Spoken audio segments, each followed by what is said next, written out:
In a storm, you know, things get thrown overboard to prevent the boat sinking. There was a story about the greedy Romans who, coming home with their gold from this shipment, sank with all the gold on board. For in the abstract, no one throws goods away voluntarily, but on condition of its securing the safety of himself and his crew, any sensible man does so. Such actions, then, are mixed, but are more like voluntary actions, for they are worthy of choice at the time when they are done, and the end of an action is relative to the occasion. It's not something you can completely ignore, right? Both the terms, then, voluntary and involuntary, must be used with reference to the moment of action. Okay? In other words, they are not Platonic perfect forms, and we can always just define voluntary this way and involuntary that way. It does relate to the facts on the ground, as he says, the moment in action. Exactly what the choice was under the circumstances. In other words, the choices you make are always in a context, and that shouldn't be forgotten. Now, the man acts voluntarily, for the principle that moves the instrumental parts of the body in such actions is in him, and the things of which the moving principle is in a man himself are in his power to do or not do. Such actions, therefore, are voluntary, but in the abstract perhaps involuntary, for no one would choose any such act in itself. Now, that's an interesting sentence, but I think we've wrung that subject out, so you can go over that sentence again if you like. For such actions, men are sometimes even praised when they endure something base or painful in return for great and noble objects gained, right? If they undergo extreme hardship or something. Prisoners of war, for example, or combatants. In the opposite case, they are blamed, right? In the opposite case, meaning they endure something that is base or painful in return for, what's the opposite of great or noble ends? In return for nothing, or paltry, or poverty, or squalor, or something, right? So if somebody said, I was homeless for 6 months, I lived out of a suitcase, and you say, and then what? Well, and then, you know, eventually I moved back in with my parents, they let me have a room, something like that, you know. Why were you homeless for 6 months? Or if they say, I was homeless for 6 months because I moved to Paris and had to find an apartment and stuff. Why did you move to Paris? I want to be a fashion designer. And he's a leading fashion designer of the day, and you learn that he was homeless for 6 months in Paris when he first got there, but that's where he wanted to be, and that's where he stayed, and he did his thing there. Well, that's a little bit different. He kind of achieved something great and noble from it. Not everybody who's homeless and lives out of a suitcase for 6 months would be doing something admirable. Because to endure the greatest indignities for no noble end, or for a trifling end, is the mark of an inferior person. That's a straight quote from Aristotle, that part where I amended and jumped back in. Okay, if you endure hardship for no reason, you're silly. Now, some people call that Spartan, a Spartan lifestyle. Like people, I had a college professor who slept on a thin bamboo reed mat for a few weeks.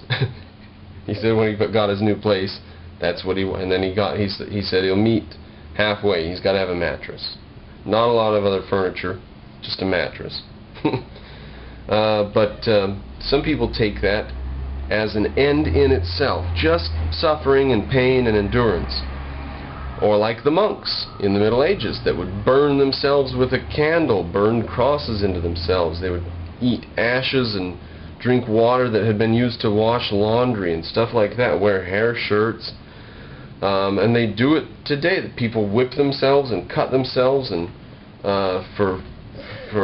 because to endure pain and suffering for well, I guess they think it's a noble end, don't they? So if we judge them from the atheist perspective, from a rational perspective, they are behaving as Aristotle says, they're behaving like inferior people. If you fast, if you give your money to the church, which is evil, if you do all this sort of thing, churches in America do a lot of charity, so I would say if you want to give to charity, the churches might be a good way to do it. It's up to you, whatever. I don't really care, but to do it and think that you're doing a noble end, no, that actually, since it's an ignoble end, makes you an inferior person. On some actions, praise indeed is not bestowed, but pardon is. We know you did that, but we forgive you, right? When one does what he ought not under pressure, which overstrains human nature and which no one could withstand. There's an example, right? You were under an extremely stressful situation, so we forgive you for having acted in this way or that way. I don't know about that. But some acts, perhaps, we cannot be forced to do, but ought rather to face death after the most fearful sufferings. For the things that forced Euripides Nicomachean to slay his mother seem absurd. And I forget the name of the play. I would just grab it off the shelf behind me if I were with my library. In that play, the mother killed killed her husband, the king, and by the law of Zeus, the son had to kill the mother because blood of family was spilled. And he says, his mother's like, even me, on whom breast you suckled for many years as a child. And he says, yeah, I'm going to kill you, pretty bluntly. Yeah, he kills her anyway. That's what he's referring to there. And it was forced on him by a religious law. That might even be kept in mind. It is difficult sometimes to determine what should be chosen at what cost, right? Cost-benefit analysis, and you're up nights trying to decide things. Yeah, that's true. And what should be endured in return for what gain, right? You're going to go through all that just for that? That's insane. Why don't you just do it this way? And yet more difficult to abide by our decisions. Aha. I mean, he's a pretty witty guy. Once you made your decision, how can you stick by it? That he says it's difficult to decide, but to abide, that's even more difficult. Except he didn't rhyme. I threw that together. For, as a rule, what is expected is painful. Again and again now that pops up. I think it's pretty universally believed that we expect pain, and what we are forced to do is base.